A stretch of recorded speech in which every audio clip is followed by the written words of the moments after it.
Beyond the newsroom, where untold story is revealed. Kitalo nnyo nnyini ddala munnakibiina kya National Unity Platform avudde mu bulambu bw'ensi eno wakati mu kunyolwa mu nnaku ey'ekika ekyawaggulu ennyo nnyini ddala. Ani afudde? David Lewis Lubongo yavuddeyo ayogedde ku kufa kwe. Joel Ssenyonyi Besekezi ono nga leader of opposition, then kwoteeka n'omukyala amanyikiddwa nga Dr. Kwoteeka n'omukyala amanyikiddwa nga Dr. Nalukwago aliko byatu Ebuvanjuba n'ebugwanjuba ewaka wasigalawo ewasinga. Beyond the newsroom gwe mukutu ogukuleetera ekyo ekisinga. Katiranga naffe ng'oyita ku noti 771 44 53 ne noti 744 26 45 na bino bikulu. Tetulanga bafere, tetulanga basawo ba kinnansi n'abagwa mu kkoowa eryo. Mwebale kutuwagira. Thank you. aliko byatunyonnyodde ku nfa y'omukyalo ono. Kikwasa ennaku okulaba nga abaana bambi bagenda mu maaso n'okuba nga baggwawo mu mbeera efaanaganakokko bw'etyo. Kakati nno olutalo lwa King Saha ne Kasolo olulabika nga lweyongedde okulanda. Byamukoze jjo ku show ya Haji Kazibwe tebimaze. Bebe Cool alumbye King Saha. Naye omanyi bagamba waliwo okuwakula entalo ku bbeeyi layisi. Ono naye bandibanga bagenda kubanga bamuzzaako omukono.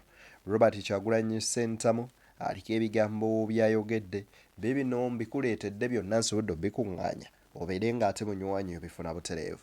Nzadde niye aliwo okutuusaako ensonga z'Ssemasonga. BTN Media Beyond at the newsroom gwe mukutu kwe tusinzira okuba nga ate tukuweereza. Awo nno wenkusabira gwe mulungi andaba era ngoberera nti twegatteko mu butongole ate ng'osubscribinga ku mukutu guno ogwa BTN Media Beyond the newsroom. Bw'oba osubscribinze ekyo nno kiraga nti oli kitundutundu kuffe. Njagala okujjukiza nti tutambula ne bannaffe aba Like Mobile. Like Mobile bakugamba nti nyiga star 217 star 543 hash osobola okwegulira airtime oba data ng'okozesa omukutu gwonna kuwona bwoli oba Airtel o MTN osobola okwegulira airtime ne data wa Like Mobile ate n'omukozesereza ddala butereevu nnyo nnyini ddala. Kaakati awo tuba tukoze ekisinga okuba ekyomuwendo. Nanywanyi munzikirize wano wennyini wemba ngenda maaso n'okuba nga ate ntandikira wabula njagala okusooka okutuusa obubaka obw'okusaasira eri famire ey'omukyala munnamawulire munnaffe mu bitundu eby'emubende bamuyita Sarah alinaitwe. Sarah alinaitwe oba Sarah Okanya mukyala w'omwami Okanya yavudde mu bulamu bw'ensi abadde amaze kabanga ng'akola ku mukutu ogumanyikiddwa nga ogwa Heart FM wali Mubende. Era abamu ku abo ku bakozi abakozeeko Community Radio naddala mu Greater Mubende. Omukyalo n'adda assistant manager meetings ezisinga ze tutuddemu koma naddala baddeko mu Greater Mubende Journalists Association. Tubadde tugenda mu maaso n'okumusinkana. Abadde omu ku abo abakyala abalungi era omukyala abadde alina ebirowoozo ebigattako. So kaseera sika sanyu yadde akamu n'akeddagala kaba kaseera kakunyolwa okulaba nga muviibwakawo omuntu ow'omugaso bw'atyo. Njagala okutuusa osaasira kwange eri Pastor Charles Kisaache director wa Heart FM Mubende ate era ne bakozi banne kwoteeka famire okuviibwako omuntu ow'omugaso bw'atyo. Weewaawo munzikirize kati ate tuweesogge butereevu. Njagala nkuwa ebigambo bino. Omukyalo ono bamuyita Mrs. Sarah Ddamulira. Sarah Ddamulira ono avudde mu bulamu bw'ensi eno. Mukyala wa Ddamulira gwe bagenda maaso n'okubeera nga bawamba awo ewa Kiseka waziti 2020 ne bamutwala bambi avudde mu bulamu bw'ensi eno. Sooka owulire ebigambo by'omukyalo ono adde eggumite nnyo. Tusooke tulwane pulezidenti bw'atuula mu ntebe ekigendererwa kyaffe tusooke tulwanyise Museveni agende pulezidenti waffe emitego gy'okufa ky'ekintu kyemmanyi nti gyayalaba weepe n'aksidenti ofa n'essasi. Omukyalo ono avudde mu bulamu bw'ensi eno mu katambi akaakati ng'agamba nti tulwane nnyo okulaba nga pulezidenti waffe atuula mu ntebe Robert Kyagulanyi Ssentamu Mitembo. Awo nno bwe bamala okumaamula General Museveni ku buyinza Kyagulanyi n'abukwata oboolyawo embeera eyinza okudda mu nteeko. Wakati mu kukaaba ng'omwami we agenze maaso n'okuba nga awambibwa. Omanyi abantu boogera ebigambo bingi, buli omu n'abaako ebibye byayogera. Naye njagala osooka owuliriza vidiyo eno ya lw'omushana nsooke nkwongereyokko. Nina yanyiizizza ne saagala kunyiiga naye namuwulira ng'agamba abanaku be basenze ku ttaka lyabwe nti bazannya firimu. Alabye ka firimu omwana ng'akwata maama togwa mu mmotoka. Bwe muba mwazanye firimu yakutteyo. Bazannya ki? Baakedde ku makya ne beemenya ne beerikodinga ne bakaaba bazannya ki? Tosekkereranga nnaku y'abantu. Bw'owulira oyagala kuseka ng'ate waliwo akaaba. Weebuzeebuze mpolampola ogende emmanga eri mu lusuku gy'oba osekera. Kisekere wala naye mu maaso g'omuntu akaaba. Gwe n'owulira nga waliyo ekikupika mu ndeeri obwatuka oseke. Katonda tasekererwa. Obanga omuntu kyasiga kyakungula weewala okukaabya abantu amazigo jjakaaba.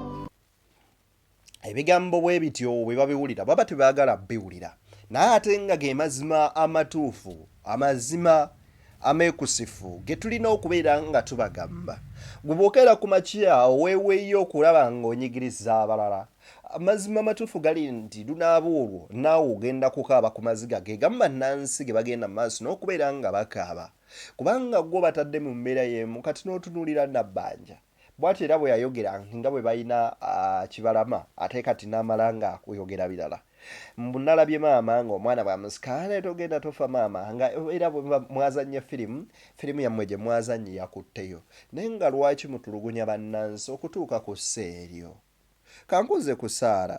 Saara ono embeera ye n'okulwalako okulaba ng'etuuka awo amanyikiddwa nga Saara Ddamulira. Paka bw'avudde mu bulamu bw'ensi eno kabadde hadde mu mbeera etawoomesa nakabululu. Era Ssennyonyi ku mukutu gwe yagambye anyway kasooke nkuwe Dr. Saara Dr. Nalukwago yagambye bw'ati today at 7 a.m. Mrs. Saara Ddamulira breathed her last after battling for her life in a hospital for many months. The state abducted her husband, Mr. Ddamulira, in 2020 because he was no supporter in the Chiseka market and up to now he's never been seen. She has suffered immense depression for long until the Lord called her today.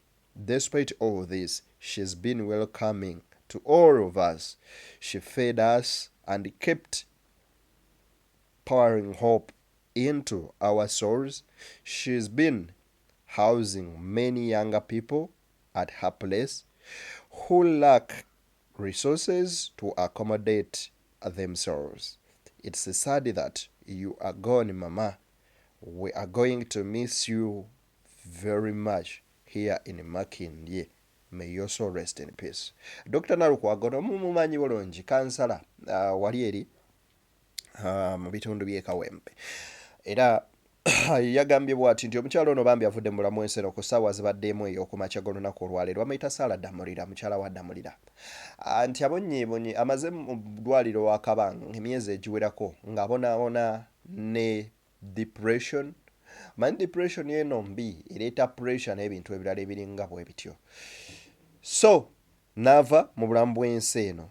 Joel Ssennyonyi agambye bw'ati agambye nti Ssennyonyi agambye it is with profound sadden that we learn of the passing of Saara Ddamulira, a wife to John Ddamulira, who was abducted in 2020 and has remained missing since.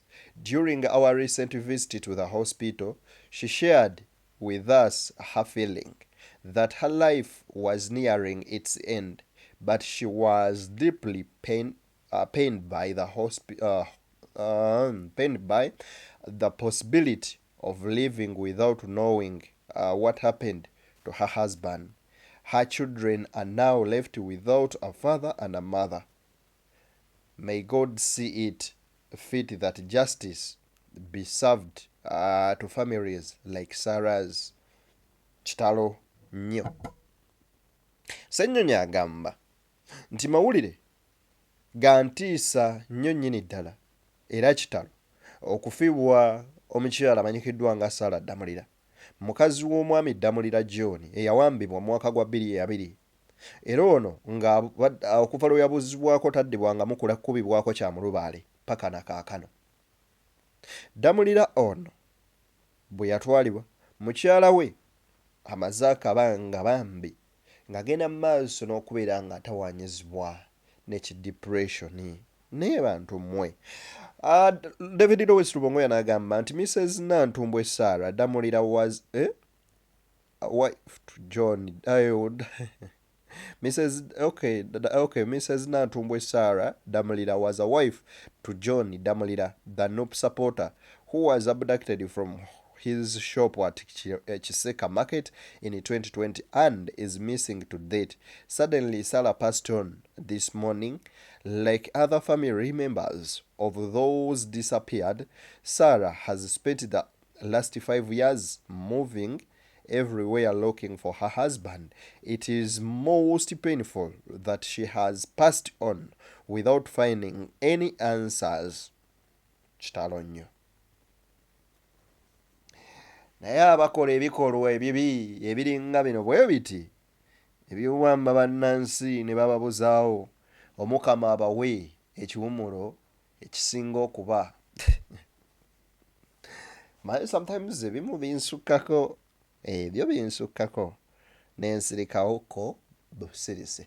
Wabula njagala kuwa wano ebigambo bya Bebe Cool byayogedde ku King Saha ekyabadde ku show ya musajja amakulu kazibwe kapo. Njagala sooka bikuwa tweyongereyo tulabe ensonga zino ate butebwe zigenzi maaso n'okubanga nazo ate era zitambula. BTN Media Beyond the Newsroom gwe makoto kuwoli wuliriza wano bulungi. Nedda nze njagala kubawaayo ka brief akanguwa kw'ensonga eri bweti. Mukanya kwebuuza nti ebivulu biweddewo ebivulu bifudde. Music ase kino.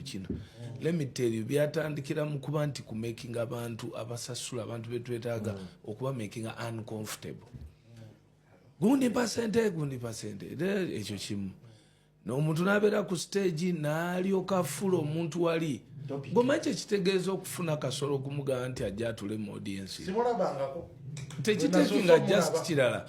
Oyo abeera asobola okuwa ne million 15 ba 2 with different things. Oba okitegeera.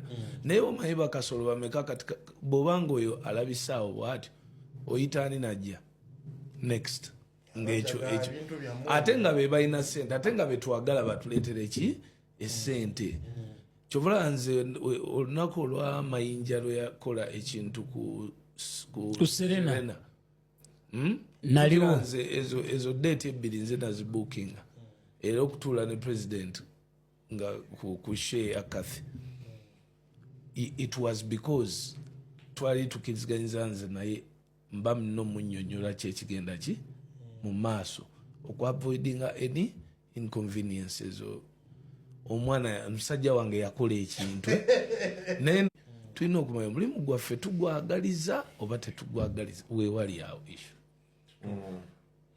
Okay, soko tuwe that part bwe twazinidde amazina then betukomawo we have a word katukatereezeemu we bakunkumukidde. Bebe Cool agamba nti ebikolwa ebyakoleddwa first of all teyabisiimye era bonoonye ekitiibwa ky'endongo n'okulaba nga omulimu gwabwe bagutyobola.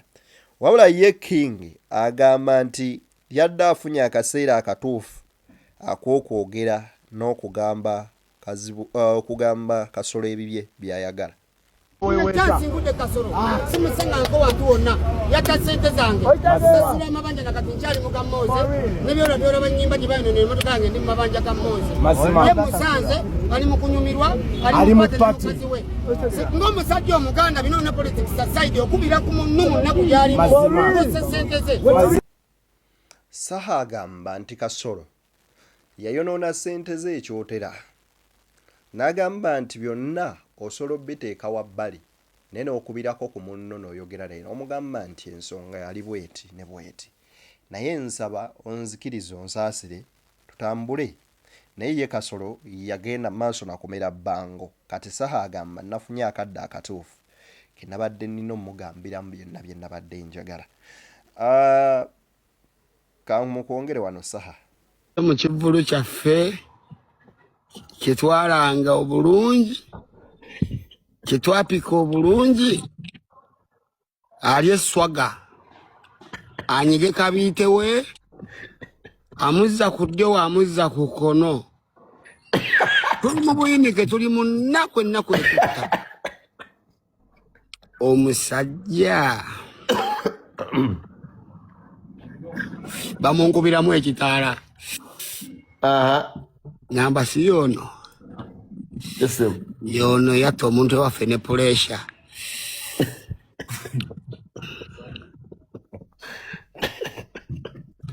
neŋŋamba funa kyolya nsetula oluboozi nkunyumize ngedde ebyaliwo kale nga omanyi nti kyotera ttale likinga muddamu Kasolo mujje nga omanyi nti kyotera ttale jjajjange yalimanga lumonde we olumu yalimanga amayuuni ge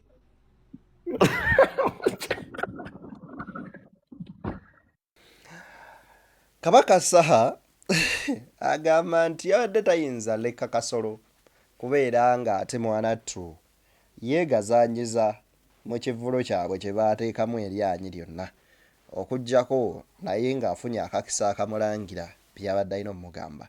Omukulembeze Robert Kyagulanyi Ssentamu yaweereza Kazibwe Kapo obubaka. Wuliriza.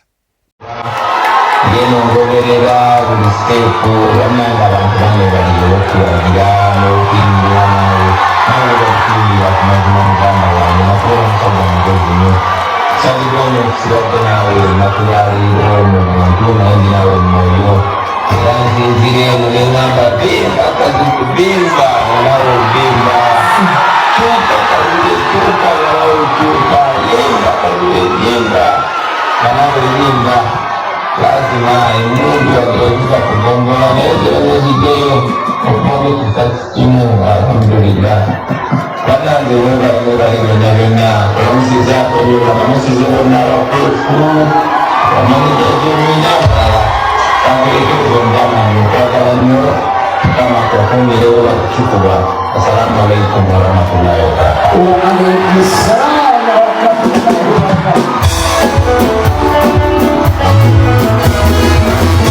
Ekyo kye bayita royalty ne true love nti ye Kyagulanyi bw'omwagala akwagala.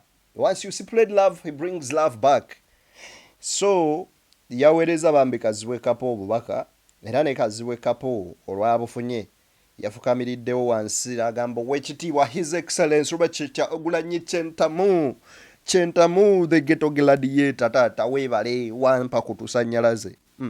Zanyo principal tabaddeewo naye abadde bomu nange.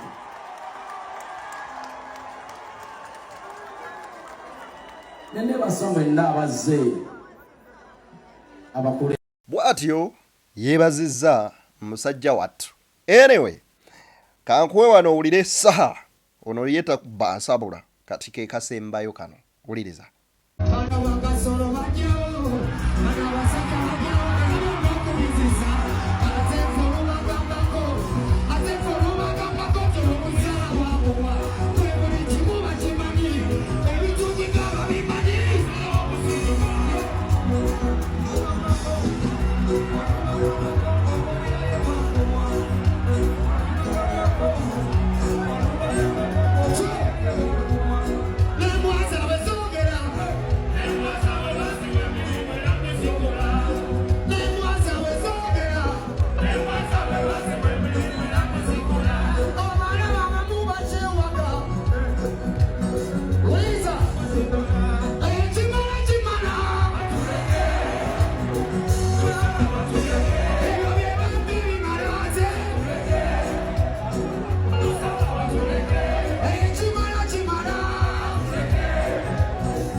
bwatyo Saha bwe yatandise okuyimba nti kasolo nti kasolo omuje ne bajjako amasanyalaze. Anyway, that was Kazwe Couple's show.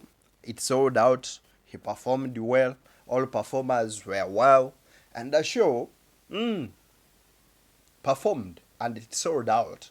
So it's time for Kapo to celebrate n'okweyagala.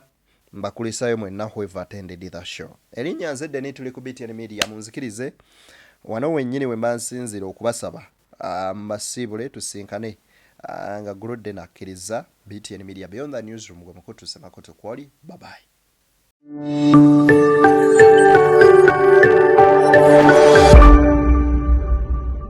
Beyond the Newsroom, where untold story is revealed.